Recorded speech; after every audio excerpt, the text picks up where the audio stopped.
Voilà, de retour pour la troisième partie, le sprint final. Allez. Le dernier tango à Paris, le dernier métro. Alors en ce moment, en plus, le dernier métro, il est plutôt à 6h, 18h, il est passé depuis longtemps. Il n'y a plus trop de métro pour nos amis, mais bon, c'est pas grave.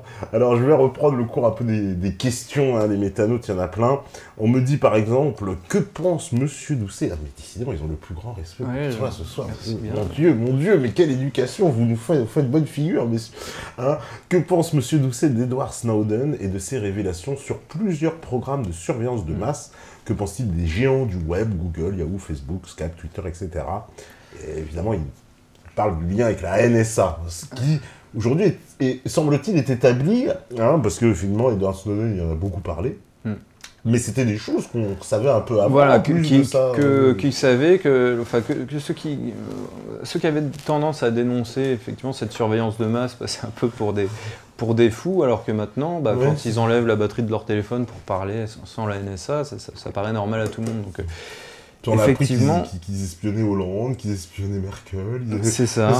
Donc voilà, les masques sont un petit peu tombés, un peu plus, voilà, si on peut dire. Après, ce qui est intéressant sur Snowden, j'avais entendu assez récemment qu'avant Snowden, il y avait eu quelqu'un qui avait essayé de faire des révélations, mais entre guillemets, en prenant la voie légale, c'est-à-dire en respectant le protocole qui s'impose quand il y a quelqu'un qui veut dénoncer les agissements d'une agence. Une agence gouvernementale, voilà. D'accord. Et apparemment, le type a été totalement diffamé, massacré, enfin bref, tourné en ridicule, ces trucs ont été totalement étouffés, etc. Et s'il n'y avait pas eu ce type-là, donc j'ai perdu le nom, je suis désolé, vous chercherez, je ne sais plus qui en a parlé non plus, donc ils vont me dire au niveau des sources, c'est pas très bien, mais bon, je suis à peu près sûr de moi, il suffit de chercher. Sans ce type-là qui s'était fait massacrer et qui est terminé, je ne sais plus, comme vendeur, je ne sais plus où, comme caissier, ou quoi, bref. Et sans ce type-là, Snowden n'aurait jamais fait la démarche de, entre guillemets, voler ces informations, partir, s'enfuir, se protéger en sachant qu'il allait être traqué, etc. Et du coup avoir une espèce d'engouement assez spectaculaire et une chasse à l'homme qui ont rendu son acte un peu d'autant plus héroïque et qui ont attiré l'attention du public sur lui et aussi, de fait, sur les informations qu'il a libérées, quoi. Parce que, bizarrement, les informations étaient parfois plus ou moins sorties, mais étaient totalement discréditées systématiquement. Et là, en faisant, entre guillemets, en mettant enfin, pas en spectacle, mais disons, en prenant cette décision de voler les informations et de les diffuser via un média indépendant, donc Wikileaks, et ça a organisé une espèce de spirale qui, entre guillemets, ont mis en valeur les informations et ont fait prendre conscience de l'ampleur de l'espionnage qu'accomplissaient les USA.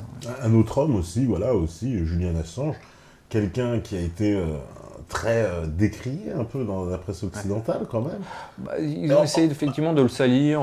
C'est-à-dire que quand on s'intéresse à son affaire, clairement, parce que on sait que les États-Unis ne le portent pas dans leur cœur, on comprend pourquoi. Et là, tout d'un coup, ça devient intéressant, on voit que son affaire, il est actuellement à l'ambassade d'Équateur à Londres, et il y a une demande en fait d'extradition vers la Suède. Et ce qui est intéressant, c'est que on sait très bien qu'une fois qu'il sera extradé vers la Suède, il y a beaucoup de chances qu'il prenne un avion pour Washington. Seulement, les griefs qu'on a retenus contre lui, c'est assez incroyable. On dit qu'il a, partout dans tous les journaux, moi j'entendais, il a fait un viol, il est recherché pour viol et tout. Bon, putain, sacré loustique quand même. Et puis là, on nous apprend que, mais c'est pas un viol comme on l'entend, non. C'est un viol au sens de la loi suédoise, c'est-à-dire qu'il aurait eu un rapport consentant avec une femme, mais qui n'aurait pas utilisé de préservatif, et donc celle-ci parle de viol. Le goujat. Alors, voilà. En plus, ce qui est intéressant, c'est qu'on dit, mais cette femme qui a porté plainte, qu'est-ce que... Ah ben non, elle s'est enfuie dans le Pacifique. Ah bon, mais pourquoi il est encore rouge? Ah ben non, mais... Attends, les autorités de Stockholm veulent savoir ce qui s'est passé, bien sûr. C'est complètement surréaliste. Quand on rentre dans le fond de cette affaire, on voit que c'est complètement surréaliste. Et on voit Julian Assange donc assiégé dans sa petite ambassade là, équatorienne. Il ne peut même pas sortir acheter du pain, rien, hein, parce que s'il sort, il se fait immédiatement arrêter. Hein, donc, pourtant, Julian Assange, il n'a fait que révéler des documents de l'armée américaine. Alors certains diront, ah oui, mais ça c'est un crime de lèse-majesté, machin. Mais effectivement, enfin, c'est quand même des personnalités. Alors, on peut dire, mais quand même, enfin, sur ce qu'ils ont fait. Après, enfin, salir les gens, quand même, on est habitué à ce que le système, quand même, ce soit une spécialité. Bref, mais quand même, objectivement. Alors, peut-être que Assange, on l'a sali, du coup, c'est mal de le défendre, mais moi, ce qui m'intéresse quand même, c'est les actes aussi positifs qu'il a fait, et Assange et Snowden sont quand même des héros modernes, et que, enfin, ce qui est terrible, c'est que le système a énormément de mal à les attaquer, parce que réellement, ils ont fait des choses qui sont fondamentalement positives, c'est des lanceurs d'alerte, donc ils sont globalement appréciés dans l'opinion, et pourtant le système déploie des efforts. C'est-à-dire que je crois que c'est l'avion du président de Bolivie, Evo Morales, qui avait été intercepté, forcé d'atterrir parce qu'on disait que Snowden était dans l'avion. Ce qui lui semble... Alors là, je spécule totalement, hein, 100% spéculation, mais j'ai l'impression qu'il y avait eu comme un coup fourré des Russes là-dedans, qui ont donné une fausse info. Parce que je trouve ça hallucinant que tous les pays européens, sur ordre des Américains, d'ailleurs, c'est ce qu'ils démontrent. Parce que j'ai l'impression qu'on a voulu nous démontrer à quel point les pays étaient soumis, en fait. C'était ça un peu le but. Mais c'est ça un peu, je pense, l'effort des Russes, aujourd'hui, au niveau de la politique et de la communication, c'est aussi un peu de réveiller les peuples d'Europe, pour montrer à quel point... C'est pour ça qu'ils investissent beaucoup dans les médias d'information. Hein, oui, et puis RT qui informe... Sputnik News, on sait, qui sont... Mais tout en, enfin, quand on parle de ces médias-là, il faut aussi avoir conscience que ça véhicule aussi une forme de propagande aussi qui peut être un peu trop favorable aux Russes. C'est-à-dire qu'il faut garder, faut rester mesuré. Donc, tout à fait. Mais ça contrebalance. Mais ça contrebalance un petit peu le truc d'avoir quand même une deuxième information. Sinon, c'est un peu trop orwellien, quoi. Voilà, c'est ça. Au moins, on a des informations qu'on peut recouper, confronter, etc. Donc déjà ça c'est de toute façon très positif. Et effectivement, la stratégie de Vladimir Poutine, qui est quand même à mon avis un fin stratège. Hein. On peut lui reprocher plein de choses, mais de ce côté-là, je pense que c'est très malin d'effectivement de forcer les peuples européens plutôt, à prendre conscience de leur propre soumission. De leur propre soumission, dont on n'a pas conscience. C'est ça le jeu. Parce que si tu veux, en Europe de l'Est, avant que l'URSS s'effondre, les peuples d'Europe de l'Est avaient parfaitement conscience qu'ils étaient soumis à Moscou, etc. Ça faisait pas... il n'y avait pas vraiment d'ambiguïté. Pour ce qui est de la soumission des peuples de l'Ouest, c'est un peu différent. C'est un peu différent. On a l'impression d'être... On nous dit qu'on est totalement libre. Parce que c'est aussi est-ce que c'est pas aussi de cette nature, justement, de cette soumission, de ce pouvoir de domination américain, qui s'exerce beaucoup par la séduction. C'est ça. Avec un monde, parce que voilà, c'est Hollywood, c'est leur musique, c'est leur truc, leur ciné. C'est tout ça qui nous séduit. On est séduit par cette civilisation américaine. Finalement, un peu comme, au lieu de te soumettre en mettant un flingue sur la... Non, c'est toi qui prends le flingue tout seul. Il est là. Ouais. tu te braques. Mais en fait, ça, si on veut faire le parallèle avec des romans de science-fiction qui sont des anti-utopies, hein, donc les deux plus connus, 1984 et Le meilleur des mondes d'Aldous Huxley, qui sont centrales. Et effectivement, enfin, plus largement, plus de dire que c'est la méthode des Américains, disons que c'est plus le totalitarisme soft qui consiste à agir par la séduction, à avoir une espèce d'emprise, mais qui soit une emprise par la culpabilité, par la séduction, et qui ne va pas être une emprise par la peur et par des moyens coercitifs. Ça, c'est réellement, c'est le nouveau, enfin le totalitarisme soft, c'est-à-dire un totalitarisme qui agit sur la pensée intime des individus, sans qu'ils en aient la conscience, sans qu'ils subissent la menace. Très sophistiquée, j'ai envie de dire, une ingénierie. Parce que, je veux dire, du côté russe, l'époque dont tu parles, il y avait des chars russes, vous n'étiez pas content, il y a des mecs dans la rue, et puis voilà, on a très vite compris le rapport de domination, comme tu dis, on comprend tout de suite, c'est très simple. Nous, on n'a pas de GI. On n'a pas de chat russe, mais on a Léa Salamé avec un beau sourire qui explique voilà, qu'il y a des affreux sur Internet et qu'il ne faut surtout pas s'en approcher. C'est la séduction, c'est voilà. Et c'est comme, alors, un autre personnage aussi, qui n'a pas été évoqué, mais c'est Bradley Manning, je ne sais pas si tu connais. Ouais, le jeune soldat qui s'est fait incarcérer, par contre. Qui s'est fait incarcérer. Et lui, je ne sais pas si tu sais ce qu'ont annoncé, les autorités américaines, mais qui est proprement hallucinant, c'est qu'il aurait décidé, soi-disant, de changer de sexe. Et donc, il se ferait opérer une ablation. J'ai trouvé ça complètement surréaliste. C'est la punition suprême, puisque, soi-disant, qu'après ça, il pourra peut-être sortir en plus. Est-ce qu'on lui a fait bon bah écoute, on va te faire sortir, mais alors mon pote, tu seras plus jamais le même. Non mais qu'est-ce que c'est ? Alors sachant que moi ce que j'avais entendu aussi, c'est que le traitement qu'on infligeait, soi-disant on le torturait pas. Alors ce qu'ils appelaient de la non-torture, c'était le fait, pour s'assurer qu'il ne faisait pas de tentative de suicide, on le réveillait toutes les 5 minutes. Si. C'est comme ça qu'ils font de la non-torture aux États-Unis pour s'assurer que le mec est toujours en vie. On vient de secouer toutes les 5 minutes. Donc en fait, en gros, ça s'apparente à une forme de torture. On t'empêche juste un peu de dormir, quoi. C'est ça. Une forme de torture. Donc si à terme il a décidé de changer de sexe. Enfin, je sais pas ce qu'il a subi le. Bah c'est ça, ouais, c'est à se demander, parce que quand j'ai vu cette annonce des Américains, je me dis mais qu'est-ce qu'ils lui ont fait pour que le gars il accepte ça, quoi. Ça paraît quand même, ils m'ont pas. Après, ceci dit, je me demande, Bradley Manning, il me semble qu'il était quand même homosexuel. Après, je sais pas, je veux pas insinuer que tous les homosexuels rêvent secrètement de changer de sexe, mais c'est quand même une prédisposition quand même. Généralement, quand on a envie de changer de sexe au niveau de la sexualité, quand même, on est un peu. Mais il attend d'être en prison enfermé pour. Enfin, c'est ça que je trouve un peu bizarre. Bah, peut-être qu'il a envie de faire partie de lui, parce qu'en même temps, je veux dire, quand t'es en prison et que tout le monde t'oublie, t'es peut-être prêt à tout, je sais pas. On parle, on suivra le pauvre Bradley Manning, hein, ce qui lui arrive. Alors, on me dit, crois-tu que le boycott contre le système changerait quelque chose ? Moi, je pense que c'est une solution pour réussir à déstabiliser cette dictature mondiale. Tu crois, toi, en boycott ? D'ailleurs, oui, boycott du système, bon, c'est un peu large, mais j'imagine que dans sa tête, il parle d'un boycott général. Moi, je dirais boycott, même grève générale, certainement. Ce qui veut dire, bah, tout le monde s'arrête de travailler. Si le système n'a plus de bras, n'a plus rien, qu'est-ce qu'il... Alors, ça dépend ce qu'on entend par boycott et à quel point, effectivement, une grève générale, là, ça paraît le système et c'est l'équivalent d'une révolution. Si par boycott, il entend... Moi, alors, je suis un peu dur avec les gens. Alors, faut pas le prendre mal, hein, je trouve que c'est quand même des bonnes initiatives, mais... Et Frédéric Lordon, je suis pas toujours d'accord avec lui, mais là-dessus, je le rejoins un petit peu, c'est-à-dire que les gens qui disent le changement va se faire en faisant nos petites pratiques individuelles, en cultivant notre petit potager, en faisant notre AMAP, notre petite monnaie alternative dans notre coin et les choses vont changer comme ça. Je crois que c'est quand même fondamentalement une erreur, c'est-à-dire de dire machin, on va faire notre truc dans notre coin et puis le système, hop, va s'effondrer.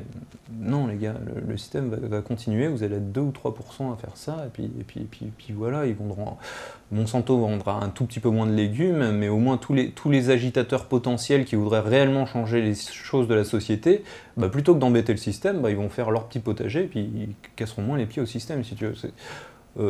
Pour moi, si par boycott on entend arrêter d'acheter des produits israéliens, alors oui, éthiquement c'est bien, et effectivement je peux que encourager à ne pas le faire, à ne pas acheter des produits israéliens, à cultiver son potager, des petits trucs individuels qui sont bêtement matériels, mais qui emmerdent certains aspects du système. Mais faut pas penser que même si c'est éthique, ça n'aura pas d'importance dans le fonctionnement du système. Je crois que c'est important de le dire. Il faudrait quoi ? C'est peut-être effondrer plusieurs... Parce que je dis ça parce que je pense, dans son idée par exemple de boycott, il y a eu un exemple assez récent, c'est ce qui s'est passé en Espagne avec Coca-Cola, qui a fait un plan de restructuration dans lequel il y avait je ne sais plus combien de milliers de licenciements, et finalement les syndicats ont hurlé devant les médias et ont organisé le boycott de la marque Coca-Cola. Alors il faut savoir qu'en Espagne, en un mois, les ventes s'étaient effondrées de moitié sur les chiffres qu'ils faisaient d'habitude. Ce qui a été... c'est assez stupéfiant, je trouve ça. En même pas un mois, les ventes de Coca-Cola sont effondrées. Par solidarité, évidemment, puisque le mouvement était lancé par les employés même de Coca-Cola, en disant aux gens, n'achetez plus de Coca-Cola. Et bien, le truc a quand même fonctionné, et les ventes se sont littéralement effondrés. Parce que est-ce que c'est pas des géants un peu au pied d'argile, ces gens-là, justement, ces grosses sociétés, ces énormes sociétés, c'est-à-dire que là, elles sont suralimentées parce qu'on est dans une frénésie consumériste, voilà, qui ne s'arrête jamais. Mais si tout ça, du jour au lendemain, c'est terminé, finalement, est-ce qu'ils vont tenir longtemps, eux, sans être alimentés par tout cet argent dont ils ont besoin? Après, c'est où se situe le pouvoir réel. C'est-à-dire que si vous embêtez Coca-Cola, une société, enfin, mais réellement, le pouvoir économique, enfin, je veux dire, si vous arrêtez de boire du Coca-Cola, vous allez boire du Tropicana, et puis ce sera le propriétaire de Tropicana qui gagnera de l'argent, et pas le propriétaire de Coca-Cola. Peut-être que ça fera du mieux de votre corps, parce que le Coca-Cola, c'est vraiment pas bon pour votre corps, mais fondamentalement, ça enrichira un autre gugus, à moins que vous fassiez vous-même votre jus d'orange, ça implique d'avoir un oranger, ce que vous n'avez pas, etc., etc. Donc, à un moment donné, je sais pas, faut avoir une forme de lucidité et comprendre que l'économie, de toute façon, même si vous détruisez un géant au pied d'argile, il y en aura un autre à côté qui reprendra le même fonds de commerce, hein, parce que même si on veut continuer à avoir du soda, il y a Pepsi, voilà. Enfin, le monde économique, rassurez-vous, il va s'effondrer parce que structurellement, l'économie capitaliste telle qu'elle existe, telle qu'elle a toujours existé, elle est conçue. Enfin, elle est conçue. Elle subit des crises. L'économie capitaliste est faite pour croire, c'est-à-dire que quand on laisse faire les facteurs économiques, alors que ce soit le capital, le travail, voilà, l'État, quand on les laisse faire, au bout d'un moment, le capital grossit, jusqu'à ce qu'il devienne nocif pour l'économie, et son poids est tel que ça va démolir petit à petit l'économie, et jusqu'à ce qu'elle explose, etc. Donc, si vous voulez, je fais peut-être encore un excès de pessimisme, ou je sais pas, mais pour moi, le système économique s'autodétruit, il s'autodétruit très bien tout seul. Je pense que d'ailleurs, ça va commencer à s'accélérer dans les années à venir. C'est déjà bien entamé, mais le boycott, j'y crois pas vraiment. Désolé.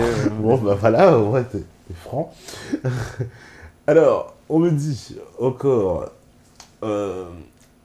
bonsoir, monsieur Doucet. Est-ce que Internet est un cheval de Troie des mondialistes pour la destruction des nations? Ça, c'est pas conspirationniste comme question, c'est ce que j'aime. Attends, alors qu'est-ce qu'est un cheval de Troie Internet, c'est le cheval de Troie des mondialistes, en fait. Donc, écoute, moi alors, c'est aussi le cheval de Troie des antifas, et c'est le cheval de Troie de beaucoup de gens, finalement. Ouais, je sais pas dans quoi ils rentrent, les antifas, avec Internet. Hein. J'ai l'impression qu'ils restent surtout à la porte d'entrée. Mais non, objectivement, c'est vrai que Internet, ça a quand même un effet globalisant. C'est-à-dire que, quand même, la planète, effectivement, est beaucoup plus petite, bizarrement, avec Internet. C'est-à-dire qu'au niveau de la communication, tout le monde c'est quand même révolutionnaire d'être là, se dire on peut parler, là, sur le chat, il y a des gens, ils sont à des milliers de kilomètres. C'est un effet globalisant. Après, un effet globalisant, ce que ça sert les mondialistes, en tout cas, j'ai l'impression qu'à terme, aussi, ça va énormément rapprocher l'humanité. C'est-à-dire que justifier que, par exemple, les Africains sont des barbares et qu'ils sont juste bons à être colonisés, avec Internet, on va les voir, on va voir que non, en fait, c'est juste des hommes comme nous et qui leur faire du mal, c'est comme faire du mal à son voisin. Bon, en cela, je pense que Internet, ça va plutôt avoir tendance à rapprocher l'humanité qu'à accroître des tensions. Donc ça c'est un effet globalisant, mais qui serait pour moi plutôt positif. Hein. Dire que c'est un cheval de Troie, non, parce que clairement c'est plutôt un virus que les mondialistes se sont inoculés, parce que les mondialistes, qu'est-ce qu'ils veulent? Hein, ils veulent le nouvel ordre mondial, ce à quoi ils aspirent, ce à quoi... il y a destruction des nations quand même. On a l'impression que cet ordre mondial, il passe quand même par... faut évincer les nations pour mettre quelque chose d'autre à la place qui ressemble à une espèce de suprastructure, supranationale, définie par rien, ni l'histoire, ni la géographie, ni la race, ni la religion, ni le machin, etc. Enfin, on veut tout éliminer pour faire une espèce d'homme nouveau... arbitraire d'ailleurs, qui n'est ni homme ni femme, on sait pas trop la catégorie du genre, et puis qui serait dans une entité qui serait elle-même très indéfinie, une espèce de... indéfinie, comme l'Union européenne, une espèce d'union entre Européens, même s'ils n'ont pas grand-chose à voir entre eux. On va leur expliquer, vous êtes les mêmes. Ouais, alors derrière cette idéologie-là, malgré tout, comme tu le décris, on est d'accord que cette superstructure, donc qui dominerait, qui serait au-dessus des nations, et d'ailleurs les nations dans leur idéologie, elles seraient détruites, elles n'existeraient plus. Cette espèce de désir des classes dominantes, pour moi, ça s'oppose un petit peu à Internet dans le sens où ça impliquerait un système ultra-oligarchique et centralisé, et du coup avec un nombre de gouvernants qui serait minoritaire. Or, pour moi, Internet, de par sa structure, de par son fonctionnement, va impliquer un fonctionnement horizontal de la société, et donc un désir politique beaucoup plus horizontal. Donc, entre guillemets, ça s'oppose un peu, toi, tu dis. Parce que quand je vois, par exemple, l'Union européenne... J'aurais plutôt tendance... À terme... L'Union européenne, c'est ce que tu dis. C'est un pouvoir horizontal, vertical, vraiment, petit nombre d'élus qui imposent tout à la masse, etc. Enfin, élus... oui, élus, c'est au sens divin. Hein. Ouais, voilà, c'est ça, d'accord. Pas au sens, évidemment, élection. Mais, ouais, un peu des deux, quoi, pour sauver les apparences. Mais... oui, non, je suis parfaitement d'accord. Mais moi, je pense effectivement que peut-être que dans un premier temps, ça leur donne l'impression qu'avec Internet, chouette, on détruit les nations. Mais ce que ça prépare, ce que ça implique, c'est surtout que ça détruit tous les systèmes politiques qui ont tendance à être centralisés, verticaux, etc. Donc, pour moi, c'est un cheval de Troie avec un cheval de Troie à l'intérieur qui potentiellement peut être les peuples. C'est-à-dire que peut-être qu'ils ont fait ça en croyant que ça allait bien servir leur idéologie, mais plutôt, à terme, ça va aussi leur poser énormément de problèmes. Alors, on nous dit aussi, Monsieur Doucet, Internet est-il bon ou mauvais pour la santé? Car de nombreuses études scientifiques sont parues concernant Internet et notre santé avec des résultats contradictoires. Internet stimulerait le cerveau, il serait une source de stress, il provoque des maux de tête, etc. Internet, c'est comme le vin, le chocolat ou la télé, faut-il en consommer avec modération? Ah bah bien sûr, alors de toute façon, oui, je suis un adepte de la modération et de l'équilibre. Même si je consomme moi-même beaucoup d'Internet et il faudrait que je consomme moins, de toute façon, quels que soient les médias, il faut les consommer avec modération. Après, si vous voulez, des études comme ça, alors pour revenir sur l'aspect sur la santé, je crois que les trains à vapeur, les premiers, on accusait que ça faisait faire des fausses couches aux femmes. Hein. Ils allaient à 30 km/h, mais mon Dieu, c'était terrible. C'est dur. Des études sur la santé qui sont néfastes selon les médias, etc. Dès qu'il y a quelque chose de nouveau, alors Benjamin Bayard, il parle beaucoup des ceux qui vendaient les diligences et qui avaient fait passer des lois absolument absurdes pour, entre guillemets, empêcher les automobiles de se développer. Mais entre guillemets, c'est une loi générale. Dès que il y a des nouvelles technologies, il va y avoir des gens qui sont installés, au moins au niveau économique, qui vont avoir intérêt à ce que cette technologie soit discréditée, que les gens s'en détournent, etc. Bon, dans la réalité, c'est jamais arrivé qu'ils arrivent à convaincre les gens de ne pas s'en servir. Hein, les derniers dispositifs du genre, c'est la loi Adopi pour les marchands de galettes en plastique qui essayent de vendre ça, alors que ça n'a plus aucun intérêt de faire des DVD, alors qu'on a tous des supports numériques. On est au compte de l'absurdité. Donc, y a toujours des gens qui essayent de discréditer un média. Mais effectivement, enfin, un média, Internet comme la télévision, 3 heures de télévision par jour, effectivement, je considère que c'est un peu trop. Et d'ailleurs, la télévision, idéalement, il ne faudrait plus du tout en consommer. Il faudrait plutôt consommer d'Internet, mais pas au point que ça ait une nuisance sur votre vie sociale, quoi. C'est toujours une espèce d'équilibre à tenir entre, ok, qu'est-ce qui est bon pour moi, de quoi j'ai besoin, et effectivement, comme le chocolat. Et encore, le chocolat, c'est vraiment de l'ordre du plaisir, quoi, hein. Internet, on peut le voir effectivement comme un plaisir. Si vous le voyez comme un plaisir, j'aurais tendance à dire, consommez-en le moins possible. Si vous le voyez comme un moyen de vous informer, d'acquérir des connaissances, de cultiver le bien commun, prenez-en un peu plus d'Internet. Ça peut pas faire de mal, quoi. Voilà. Ça dépend de l'usage que vous avez d'Internet, quoi. Si c'est le même que le chocolat, arrêtez. Hein. Alors, on me dit quoi encore? Que pouvez-nous dire, monsieur l'invité, lui il a fait une blague, que pouvez-vous nous dire sur les oligarques qui entourent Poutine ces derniers temps? En effet, ils sont hostiles à l'existence même de l'État d'Israël. Parmi ces oligarques, on peut situer la famille puissante Astor. T'es calé, toi, dans ce sujet des oligarques russes? Je ne connais pas les oligarques russes. Voilà. Ouais, non, je suis désolé. Alors, autre question. On me dit, quel est votre point de vue sur la mainmise de Microsoft sur les systèmes d'exploitation dans le monde, notamment en France. Et que pensez-vous du partenariat passé entre Microsoft et l'éducation nationale récemment? Alors justement, il y avait, je vais rebondir aussi sur une question sur laquelle je n'ai peut-être pas insisté, qui parlait aussi du fait qu'il y ait des plateformes centralisées, YouTube, et en fait c'est un peu le même principe que effectivement le fait qu'il y ait des grandes multinationales en fait qui arrivent à s'approprier tout un service ou tout un fonctionnement. Et Microsoft est emblématique parce que, c'est entre guillemets, c'est un logiciel, donc c'est arrivé bien avant Internet, etc. Et on voit très bien ce qui s'est passé, ce qui est en train de se passer, et la dynamique qu'il y a derrière. C'est-à-dire qu'au début, tout le monde achetait Microsoft et on était obligé de payer. On utilise tous Windows. Enfin, ouais, voilà, on utilise tous Windows. Enfin, au début, on utilisait absolument tous Windows. On n'a pas le choix, hein, à part si on achète Mac, mais bon... Non, oui, mais de plus en plus, malgré tout, on entend des gens qui utilisent Linux, qui expliquent que c'est quand même relativement simple, et qu'il y a des gens qu'on a un peu marre de Windows, alors que Windows, de plus en plus, ils sont partis, ils essayent de plus en plus centraliser les choses, de faire absolument passer de... Alors c'est Windows 10. Alors c'est le 10 qui t'espionne, il prend toutes tes infos. C'est ça. Alors que le Windows 10, en plus, il te force la main à installer. Ouais, il te force à l'installer. C'est ça. Enfin, il te force. Ils disent il est gratuit, ils te font le changement, mais en fait tout ça... je connais plein de gens qui se sont retrouvés à l'installer alors qu'ils voulaient pas. Ils ont laissé le truc, puis au bout d'un moment, ça fait une acceptation automatique. Tu ne comprends pas pourquoi. Et alors que le 10 t'espionne. Et je pense de plus en plus, effectivement, plus il va y avoir des systèmes, entre guillemets, privés, qui ont plutôt tendance à volontiers explorer tes données et peut-être en retransmettre certains, plus il y a des gens qui vont prendre conscience de ça, plus ils vont se dire « Oh putain, non, j'arrête, parce qu'il y a pas un grand enjeu, j'ai envie de te dire, justement, sur cet aspect des données personnelles et de nos données personnelles, de données de géolocalisation, etc., qui sont, faut bien le dire, pour le moment, les entreprises américaines nous supplantent totalement sur ces domaines-là. Les Google et compagnie, Facebook...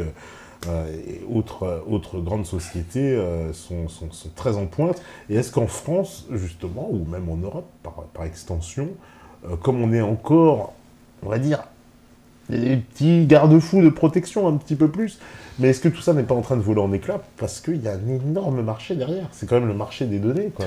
Ouais, oui. Bah, disons que à la fois c'est inquiétant pour notre vie privée, mais d'un autre côté, c'est en se faisant exploiter qu'on va peut-être apprendre que bon, il y a des choses à pas mettre sur Internet. Après, il y a des données commerciales qu'on donne malgré nous, parce que dès qu'on fait un achat, dès qu'on navigue... Ouais, mais si demain on a accès à tes données bancaires, tes données médicales, tes données... là, c'est quand même des données personnelles. Un petit peu, quoi.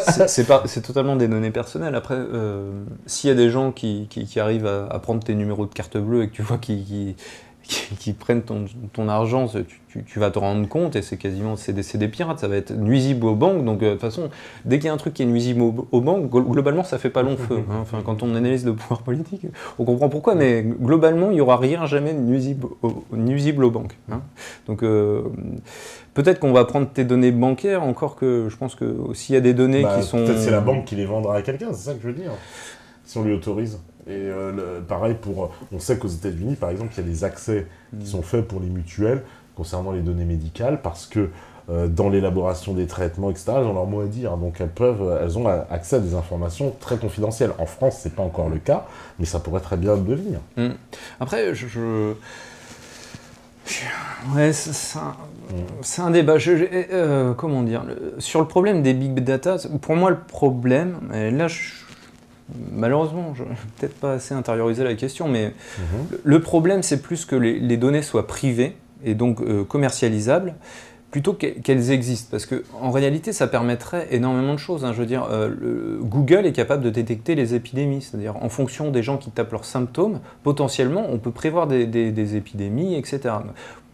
Il y a un potentiel extraordinaire avec ce qu'on appelle les big data, ou ce que les gens recherchent sur Internet. On peut prévoir incroyablement de choses, et en termes de potentiel, moi je trouve ça extraordinaire, et il y a certaines données qui seraient dommage de ne pas exploiter, je peux le dire.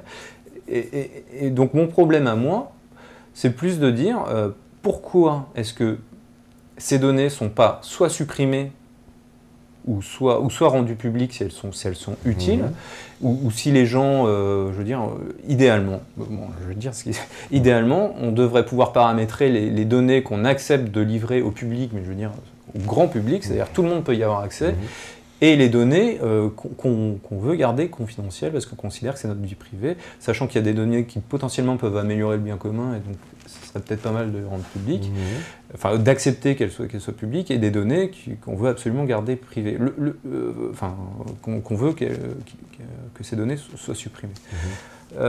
Et du coup, voilà, moi mon problème c'est que, ce sur quoi il faudrait légiférer, mettre des limites, c'est ces données qui sont captées par des grandes multinationales et commercialisées et commercialisables. Ça me pose problème. Après, dire effectivement, parce qu'on a déjà eu tout ça, que quand on va faire, je sais pas, on tape un mot-clé de voyage, et qu'après les voyagistes se passent le mot, et ils vous font des offres qui correspondent pile à votre truc, donc vous vous sentez espionné, vous vous sentez mal, mais d'un côté, des fois, les offres de prix, ça peut aussi nous intéresser. Tu as été chercher un canapé, puis comme par hasard, tu arrives sur Facebook, on te propose des canapés en veux-tu en voilà de chez Ikea, de chez trucs, je sais pas. Mais si tu veux, globalement, le fait que ce soit privé, mais si tu acceptes que tout le monde voit que tu cherché un canapé et que derrière, il y a une armée de robots, donc a priori ça coûte pas grand-chose, qui disent « Oh putain, regarde, ce mec-là, il cherche un canapé, je vais faire une recherche automatique pour lui proposer le canapé au meilleur prix », est-ce que c'est mal? Peut-être pour certains, peut-être pour d'autres ça ne l'est pas, et entre guillemets on devrait avoir le choix de dire ok, je veux que cette donnée soit publique, mais au moins pas commercialisée, ou elle ne l'est pas, tu vois. C'est ça, on devrait avoir le choix, tu vois, ce serait important, parce que là pour le moment les données elles appartiennent aux entreprises, c'est ça, pour moi le vrai problème c'est l'appartenance aux entreprises. Après, faudrait légiférer, enfin trouver un mécanisme qui permet de dire voilà. Après, c'est faisable parce qu'il y a des navigateurs, avec lesquels vous êtes capable de masquer un maximum de données et qui vous êtes. Je veux dire, on est capable de naviguer avec Tor, donc c'est un Transfer Onion Router qui permet d'avoir un Mozilla qui soit vraiment, qui dissimule votre identité, quoi. Donc, il y a des solutions qui existent déjà, à chacun en fonction de sa sensibilité, de son rapport avec les entreprises pour utiliser tel ou tel outil. Voilà. Alors, une question me dit, est-ce que cet éveil a-t-il eu des conséquences sur votre vie professionnelle ou personnelle? Bon, personnelle, on évitera, mais professionnelle au moins. Non, alors professionnelle, non, parce que j'avais du temps pour moi, j'avais bloqué le temps dans lequel se déroulait mon éveil citoyen pour l'écriture d'un roman, que j'ai terminé du coup depuis. Et donc ouais, j'ai pas été confronté à ça pendant ma vie professionnelle, et globalement, non, j'ai pas eu de problème sur le plan professionnel. Et comme je disais tout à l'heure, alors non, on n'était peut-être pas en direct, mais globalement, dans mon entourage, j'ai eu la chance de voir des gens qui sont relativement anticonformistes, qui m'ont...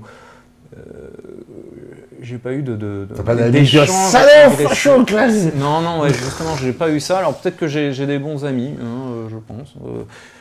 J'ai pas des amis fanatiques, enfin j'ai des amis d'ailleurs qui sont des anciens d'Antifa. C'est intéressant de discuter avec eux, qui ont fréquenté des milieux, je crois, qui ont eux-mêmes été, et qui sont très à gauche. Enfin, j'ai vraiment une grande diversité d'amis, y compris des gens qui sont dans ce milieu-là. Et après, c'est aussi des gens, parce que généralement les Antifa, soit c'est des cadres, ils savent un peu qui ils servent, et ils ont conscience du truc, soit c'est des jeunes qui sont idéalistes, pétris d'idéologie. Pétris d'idéologie, et ils voient les fachos, entre guillemets, quand on lui dit lui c'est un facho, il transpose un nazi, et puis il tape dedans, en fait.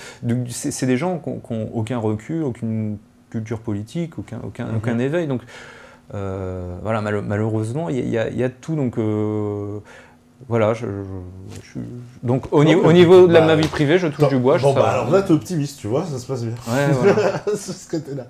Alors, On me dit encore, quelles sont les clés possibles selon vous pour permettre de développer cet éveil à un nombre plus important de la population? Bah, partagez les vidéos, allez-y. Partagez les vidéos. Alors justement, dans la série de vidéos sur les que faire, j'essaierai de donner des outils pour donner des angles d'approche. Après, il ne faut pas, surtout, alors c'est un peu peut-être frustrant ce que je vais dire, mais surtout, il ne faut jamais s'attendre à convaincre quelqu'un en une soirée, en une discussion. C'est un truc qui ne se passe jamais. Vous n'allez jamais convaincre quelqu'un sur un ou deux sujets. Il faut lui poser des interrogations, comme tu disais tout à l'heure. Tu poses des interrogations, tu les laisses réfléchir, tu leur apportes tes connaissances éventuellement, s'ils sont prêts à les recevoir, s'ils sont à l'écoute.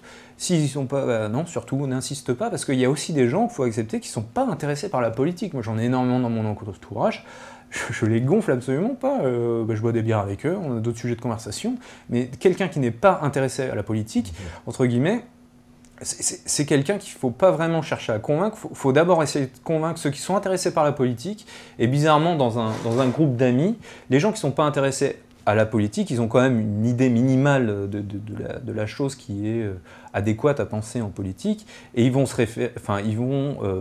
forger leur idée politique par rapport à ceux qui s'intéressent à ça. C'est-à-dire ils vont dire, bon ok, moi ça m'intéresse pas, voilà, machin truc il s'y intéresse, ils pensent tous ça, bon, moi je vais penser ça. Donc en gros, j'aurais plutôt tendance à dire qu'il faut essayer de cultiver les idées dissidentes ou alternatives chez des gens qui ont un intérêt significatif à la politique, cultiver cette idée chez eux, donc parce que justement ça va être des gens qui vont être souvent imprégnés d'une idéologie, donc il faut la cultiver avec beaucoup de tranquillité, de subtilité, etc. Voilà, attendre que ça pousse, que ça se cultive, parce que quand je parle d'un effet de 20 ou 30 ans d'Internet, c'est pas le fait que tout le monde ait un accès à Internet, parce que l'accès d'Internet fait pas que les pensées évoluent, non, c'est le fait que les gens se parlent, que leur idée évolue, etc. Et ça demande énormément de temps, énormément de patience. Je veux dire, l'imprimerie qui a produit la philosophie des Lumières, ça a mis au moins 200 ans. Enfin, c'est des choses qui infusent. Alors j'espère que ça ne prendra pas 200 ans, mais en tout cas, ça ne prendra pas 2-3 ans, les gars. Enfin, faut accepter que les choses prennent du temps. On a un virage anthropologique, ça se prend sur plusieurs générations, et puis voilà.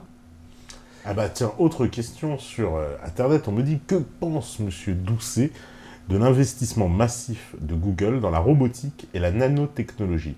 Et que pense-t-il évidemment du transhumanisme, sachant qu'effectivement Google a racheté toutes les entreprises un peu du secteur de transhumanisme et qui se lancent là-dedans. Alors, on a vu les lunettes là qui détectent tout, les machins, enfin il y a tout un tas d'applications là qui sont en train d'arriver. Alors le transhumanisme, avant mon éveil, je trouvais ça cool.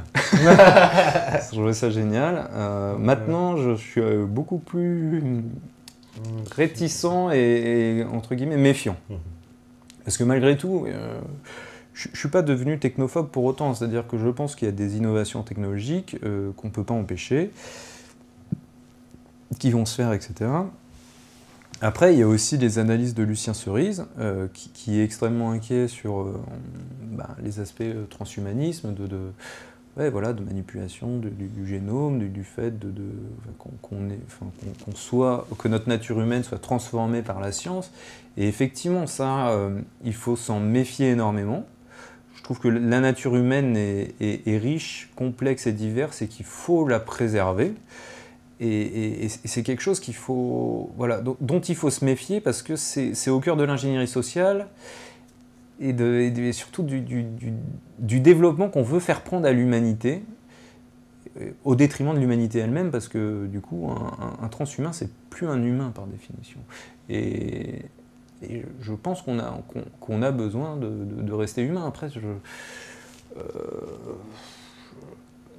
peut-être que c'est pas un projet fou quand même de se dire qu'il y a des gens qui vont dans le sens de modifier toute l'espèce humaine, parce qu'in fine le résultat du transhumanisme, c'est qu'on va créer une espèce surhomme, on peut dire. Je fais, alors c'est pas du Nietzsche pour le coup, mais c'est pas loin. Je crois pas que c'était l'idée.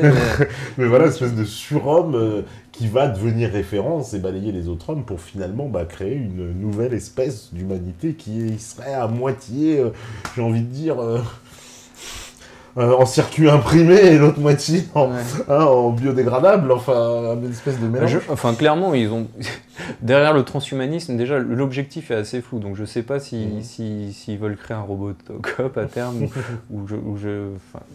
parce qu'il y a des applications séduisantes. Moi aussi, quand on m'a dit on va pouvoir, je sais pas, par exemple, remettre le membre de quelqu'un qui pouvait plus fonctionner. On va vivre éternellement. Voilà, qu'on va prolonger évidemment la durée de vie, qu'on va pouvoir guérir de toutes les maladies. Par exemple, quelqu'un qui avait plus d'œil, on va lui refaire un œil et qu'il pourra revoir ça. Donc après, le principe sont plutôt séduisantes. Ouais, effectivement, mais après le principe de l'ingénierie sociale, c'est toujours effectivement aussi de se présenter sous un jour très séducteur. Donc, je sais pas, il y a des films de science-fiction qui sont assez moyens. Sur le transhumanisme, il y en a beaucoup. Parce que moi, c'est un sujet que j'ai découvert, je l'ai dit dans le Métatour, c'était il y a 2 ans de ça à peu près, que j'ai découvert vraiment tout ce qu'il y avait derrière, lors d'une de nos étapes. Et c'est là que j'ai réalisé à quel point il y avait nombreux films en fait qui traitent de ce sujet-là. Mais tout ça, je parle inconsciemment. Enfin, c'est-à-dire que le transhumanisme est présent dans le film, mais sans qu'on vous dise à un moment donné, attention, c'est du transhumanisme. Ça passe dans le film.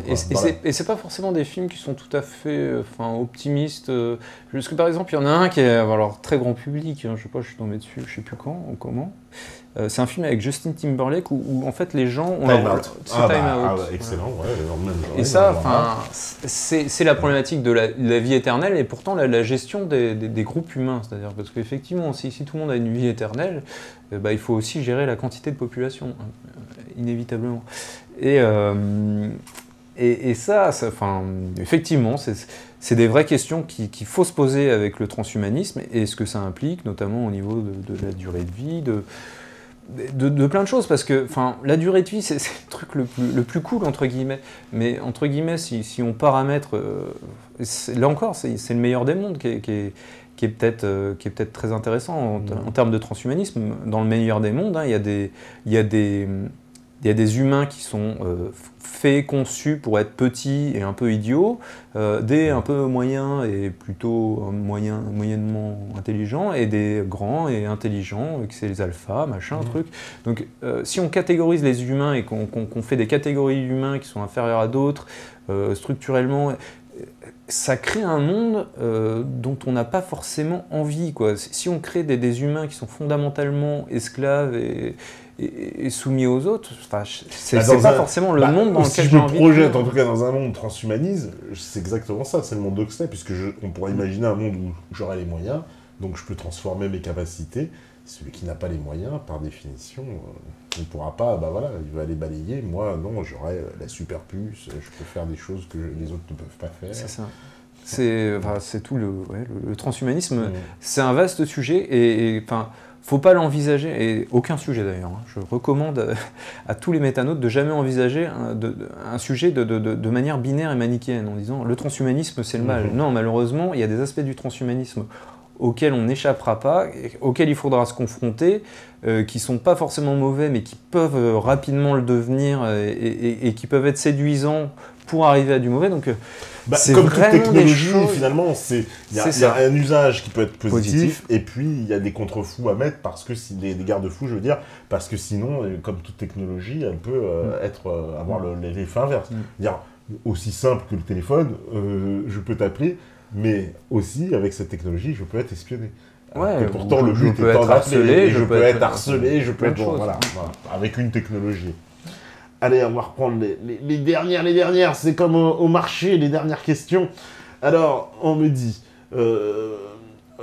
que pensez-vous du droit d'auteur et de la propriété intellectuelle ? Ceci est-il en accord avec ce que vous pensez du logiciel libre et de la propriété privée ? Alors, la propriété intellectuelle, c'est quelque chose d'intéressant. Comment dire, aujourd'hui, au départ, la propriété intellectuelle, c'était fait pour protéger les auteurs, mais très rapidement, c'est devenu un moyen, comme très souvent, de protéger les multinationales qui vendent des galettes en plastique. J'aurais tendance à vouloir réduire à un minimum la propriété intellectuelle, Voire éventuellement à l'abolir. Après, Oula, je sais pas. Ouais, je vais me faire... moi, le premier. Ouais. J'ai beaucoup... Mon catalogue de musique, tu veux le rendre public, alors. Ouais, mais... c'est de la propriété intellectuelle. Si tu veux, il y a... Alors, il y a quoi? Il y a 200... Enfin, 100 ans, enfin bref. Avant, les artistes musicaux gagnaient leur vie en donnant des concerts, etc., où ils avaient des mécènes. Et il y en a encore beaucoup aujourd'hui qui gagnent leur vie juste en donnant des concerts. Est-ce que... vraiment, je suis pas encore... Enfin, je suis pas encore sûr sur cette question. Mais je suis un partisan quand même de la liberté, de l'information, de la diffusion et de la réutilisation. Parce que quand je vois moi qui dois faire des vidéos, et que mes vidéos sont soumises à énormément de droits d'auteur. Énormément de droits d'auteur, mais qui est le propriétaire donc d'une œuvre? Comment ça se passe alors? Mais justement, un film, une vidéo, il faut bien qu'il y ait un propriétaire. Une chanson. Bah justement, tu dis il faut bien, mais justement tu l'affirmes. Il y a un créateur. Voilà, il y a un créateur. Mais je veux dire, est-ce que création implique propriété? Je veux dire, mes baskets, elles ont certainement un créateur, oui, mais pourtant c'est moi le propriétaire. Tu vois ce que je veux dire? Ouais. Et c'est pas forcément la même chose. On est d'accord. Moi, c'est vrai que j'ai un rapport. Alors peut-être qu'on va me taxer de mais ta basket, elle est faite à millions d'exemplaires. Mais celui qui l'a créé originellement, on peut penser que lui touche une royalty, ça se trouve, sur ta basket. Oui. Je veux dire, Michael Jordan, je peux t'assurer qu'il prend de l'argent de chaque fois que tu achètes une paire de Jordan. Oui, mais enfin... Et ça, on est d'accord, c'est une forme de propriété, pas intellectuelle, mais c'est une propriété de marque. C'est une royalty, parce qu'on utilise son image, son nom, son... C'est ça. C'est ça. Donc, est-ce qu'on est pour ou contre les royalties? Moi, et en même temps, je suis un peu nigaud de dire ça, parce que moi-même, j'ai écrit un roman, et j'aimerais pas que... Mais si tu veux, c'est le rapport, entre guillemets, entre... c'est quelque chose à introduire, mais c'est le rapport entre le créateur, d'accord? Donc l'artiste, dans le cas plutôt... Ou l'auteur. Ou l'auteur, ouais. Et donc le rapport entre l'artiste et ceux qui vont consommer sa musique. Et ça, il y a tout un... Parce qu'aujourd'hui, on a été habitué à acheter et à être obligé d'acheter. Si demain on dit, il y a tant d'artistes, ces gens-là, ils vivent de rien. Et si l'artiste que tu aimes, dont tu aimes la création, dit, moi je vais arrêter parce que je gagne rien en faisant de la musique. Alors que tu aimes vraiment ce que tu fais. Si réellement tu l'aimes, cet artiste, ce créateur, tu vas lui dire, non, continue à faire ce que tu fais, je te promets, pour ton prochain album, je te donne 1 €. Et il y a déjà des systèmes, je veux dire, sur Internet. Ça, forcément, oui, ça existe. Mais imaginons que, d'accord, pour gagner de l'argent, mais la propriété, c'est aussi le droit moral. Parce que si quelqu'un, moi par exemple, je fais ma chanson, et puis tiens, ils reprennent ma chanson détournée dans un message politique avec lequel je ne suis complètement opposé. Qu'est-ce que je fais? Est-ce que j'ai un droit sur cette chanson ou pas? Moi, si tu veux, j'aurais tendance à dire que j'aimerais pas que tu aies le droit. Parce que si je prends l'exemple strictement inverse, moi, si je fais une vidéo avec Manuel Valls, ou justement, j'ai voulu en faire une, alors j'ai beaucoup de mal parce qu'elle est vraiment pas terrible, mais dans une interview, Valls utilise un mot valise, en fait il se trompe, au lieu de dire ennemi, il dit ethnie. C'est-à-dire qu'il fait un mix entre le mot ethnie et ennemi. Et ça, c'est un lapsus qui est totalement passé à la trappe, que personne n'a voulu mettre en valeur, et moi j'aurais trouvé ça génial. Donc s'il y a des métanotes qui savent faire de la musique et qui veulent remixer Valls, retrouver l'interview dans laquelle il se trompe sur ethnie et ennemi.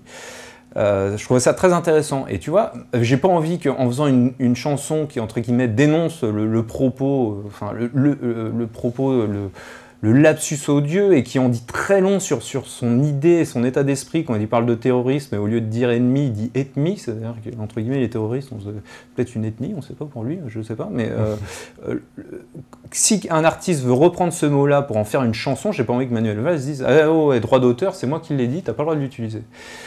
Tu vois ce que je veux dire? Ouais, ce sera plus compliqué. Parce que pour que tu puisses dire, en fait, si tu cites une citation de quelqu'un, ça ne peut pas être considéré comme du droit d'auteur. Pour que ce soit considéré, il faut qu'il y ait un dépôt légal. C'est-à-dire que la personne, elle est déposée et en disant, voilà, moi je suis l'auteur de ces paroles-là.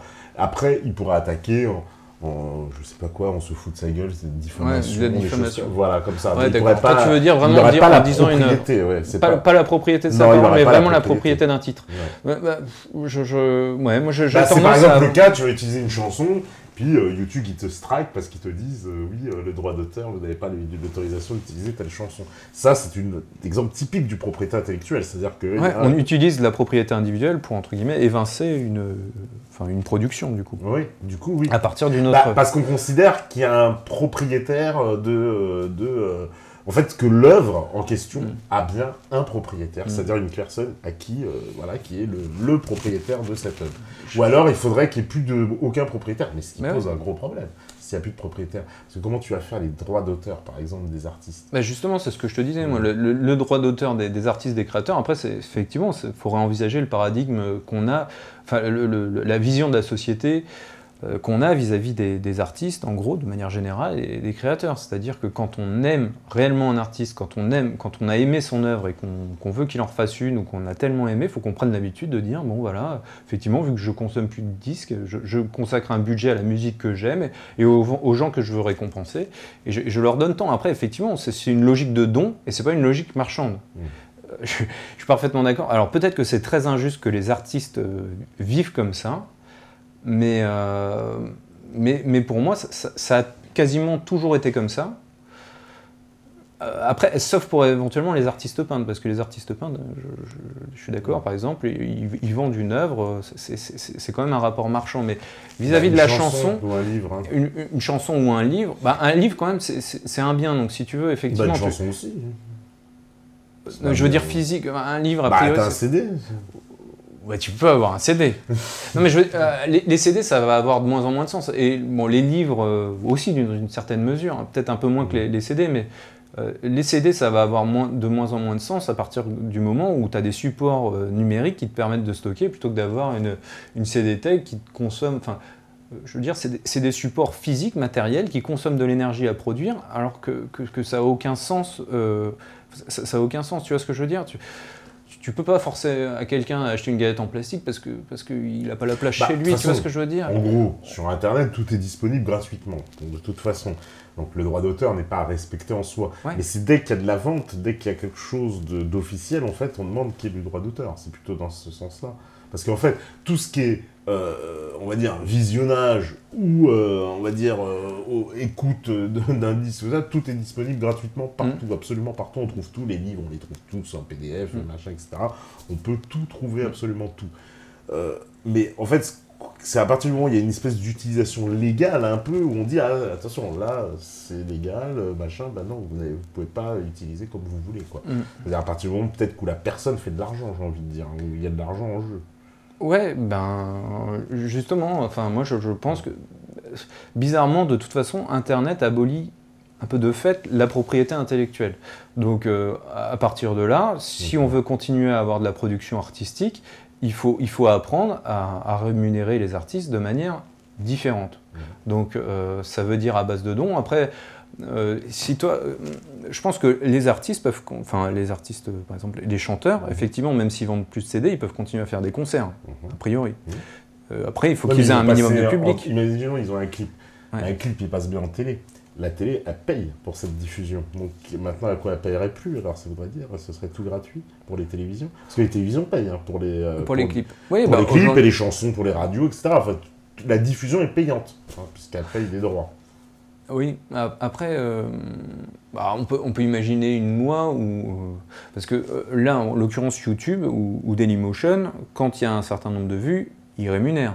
Oui. On est d'accord. Ouais, bien sûr. Mais c'est pas du droit d'auteur, c'est des publicités. C'est pas du droit d'auteur, c'est des publicités, on est d'accord. Mais malgré tout, c'est un moyen de rémunérer une personne ou un groupe à partir du public qu'ils ont, quoi, de la quantité de public. D'ailleurs, il est question, j'ai entendu chez YouTube, qu'on cherche à modifier justement le problème du droit d'auteur en rémunérant justement le droit d'auteur pour éviter tous les problèmes de strike. Et comme ça, la personne, en fait, qui... par exemple, toi, tu vas utiliser, en fait, la chanson de quelqu'un, et ben en fait, plutôt que de striker ton compte, YouTube va prendre une partie de ton argent pour le donner au mec. Ah ouais? Ouais. D'accord. Voilà. C'est une solution. Ah, c'est une solution, hein. C'est Bon. pas moi, c'est YouTube, hein. Je te le dis. Enfin, j'ai vu qu'ils préparaient ce projet-là parce qu'ils cherchent depuis très longtemps à rémunérer justement la propriété intellectuelle sur D'accord. Internet et qu'ils savent pas comment faire. Ouais. Et, Et ils vont trouver cette solution. et ils ont trouvé cette solution-là. Mais c'est pas encore appliqué, mais ça dans les fagots, quoi. En général, bon, tu dis, bon, peut-être ça s'appliquera ou pas, peut-être s'ils étudient la viabilité, mais ils sont sur cette piste-là. C'est-à-dire de dire, on va ouvrir le catalogue, mais on rémunérera les auteurs en fonction de leur utilisation, s'ils sont utilisés. D'accord. Et donc, en fait, ce qu'ils feront, à mon avis, c'est qu'ils passeront un contrat dans les fameuses conditions d'utilisation où on dira que quand tu mets ton contenu, bon, bah, YouTube a le droit de on va dire, le rééditer, en fait, avec les autres membres si on te reverse tes royalties. Et puis, voilà, il suffirait qu'ils changent ce petit article Très bien. et Bon, tout serait, voilà, Bon, bref, en tout cas, on a une petite divergence sur le droit d'auteur. sur le droit d'auteur. Et- Bon, non, mais je suis pas intégré, je suis pas encore changé. je suis en plus un sujet aussi avec un peu de polémique ici, sur toi. Ah, Allez, les dernières. Ah oui, en plus on a dépassé l'heure. Allez, dernière. On me dit, pour vous, Internet, c'est une révolution humaine et culturelle bénéfique ou, à la longue, une pierre de plus Dans la concernant décadence la du monde. décadence du monde occidental. Alors, ça, Ah, c'est tiens, vrai. Alors justement, pour Alors. envoyer vers des sources, ça peut être intéressant. Au-delà de Benjamin Bayard, que j'ai pas mal cité, il y a deux philosophes qui s'opposent un peu sur la question. Donc la vision très positiviste que j'ai beaucoup quand même évoquée, moi je vais plutôt être tendance à être positif sur la question d'Internet, c'est beaucoup relayé et promu par Michel Serres. Donc Ah, un Michel Serres, le philosophe, fameux sociologue. philosophe. Ouais. Philosophe, sociologue, un peu tout. Sociologue, philosophe, ouais. Voilà, et la vision un peu, disons plutôt négative, c'est Bernard Stiegler, Ah oui. qui lui a une vision beaucoup plus critique et qui, entre guillemets, essaye de voir aussi les aspects négatifs. Donc, si vous voulez avoir une vision développée des aspects positifs et négatifs, je vous recommande les philosophes. Il y a ces deux philosophes, et il y a même un débat entre ces deux philosophes qui est intéressant. Hein. Voilà, donc ça, et dire... Moi, j'ai plutôt tendance à penser que déjà, ça va faire évoluer notre système politique, et ça, on en souffre énormément. Pour moi, réellement, la cause des causes, comme dirait Étienne Schwartz, c'est malgré tout notre mauvaise constitution. Il aime bien dire ça. Et moi, je vois d'abord Internet comme un moyen, à terme, de changer notre constitution, donc potentiellement comme un moyen de libération. Donc c'est pour ça que j'ai tendance à être globalement assez positif. Après, effectivement, il y a énormément d'aspects négatifs. On peut dire que c'est aussi ça qui permet la finance complètement folle, c'est aussi ça qui globalise le monde et du coup qui peut favoriser une forme qui peut justifier une forme de mondialisme. Ouais, comme on disait tout à l'heure. Voilà, Ouais, c'est ça. On peut le voir aussi comme le fait que ça met des écrans entre les individus et que du coup les individus perdent le contact humain. Il y a énormément de critiques qu'on peut formuler à C'est vrai qu'on l'encontre vit d'Internet. dans un monde virtuel, quand il y a beaucoup de gens C'est ça. ont du mal à se dévirtualiser aussi. Alors ça, c'est plutôt une critique du coup de l'informatique, parce que si tu veux, on n'a oui. pas attendu Internet pour jouer à des jeux de C'est rôle, vrai. Internet Mais totalement Internet a immersif. multiplié le nombre d'heures qu'on passe devant l'ordinateur, quoi, c'est certainement, c'est ça, non? En plus, oui, ça accroît ça, puis le fait de pouvoir jouer avec d'autres joueurs physiques, Oui. ça accroît l'intérêt, du coup ça accroît aussi le fait qu'on est plus longtemps devant Internet. Ouais, et puis qu'on s'attache complètement à Internet. Ouais. Eh bien, écoute, ce sera le mot de la fin. Hein. Écoute, on a dépassé l'heure. Ah bon, oui, là, on roue libre, mais c'est pas grave. On s'est pas aperçu du temps passé. Eh ben, Alban, merci beaucoup. Merci à toi. Voilà, on me dit pas de cookies, pas de repérage, exactement. Bon, nous, on n'en met pas sur notre site, vous êtes tranquille, on ne conserve rien. Très bien. Voilà, tu vois qu'on demande juste les emails et c'est tout. Donc, écoute, Alban, merci d'être venu. Merci à toi. Merci, voilà, pour ton excellent travail. D'ailleurs, on va diffuser ta vidéo maintenant. Voilà, tu vois, elle est prête à la fin, c'est maintenant. Parce que comme elle dure plus longtemps, on ne pouvait pas la mettre entre les deux. Sinon, d'accord. Sinon, c'est plus des pauses, hein, c'est des siestes, là, tu vois, pour les gens. Mais là, ils pourront voir ta vidéo en exclusivité. Donc, voilà. Chronique d'un éveil citoyen. Et je dis un grand au revoir, bonjour à la régie, parce que j'en ai des têtes en plus. Ah oui. Et puis, évidemment, les modérateurs, modératrolles, bien connectés, et tous les métanautes qui sont voilà, un peu endormis. Non, ça va, ils sont encore là, il y en a encore. Ils sont un petit peu en mode, comment on appelle ça, tu sais, à partir de minuit, ils se transforment, tu vois, donc vaut mieux arrêter l'émission. Ils deviennent, c'est comme les gremlins, tu sais, il faut pas les jeter dans l'eau après minuit, nous c'est pareil. Leur donner à manger. Ah, il faut pas leur donner à manger, il faut plus faire de blagues et tout, parce que sinon ils se transforment. Donc, c'est pour ça qu'on arrête les émissions à minuit, parce qu'après ça devient dangereux, c'est comme dans La Belle au Bois dormant, faut arrêter sinon. Ça se transforme. En tout cas, on se rejoint, nous, mercredi, normalement. Normalement, peut-être libre antenne, ou peut-être avec un invité, je sais pas, j'ai pas la confirmation. Mais bon, c'est pas grave. Si c'est un invité, ça vous plaira. Par contre, j'en dis pas plus. En tout cas, vous savez une seule chose, forcément, une seule chose, c'est que si vous écoutez ce message, c'est forcément que vous êtes la résistance. Ciao, ciao, ciao tout le monde.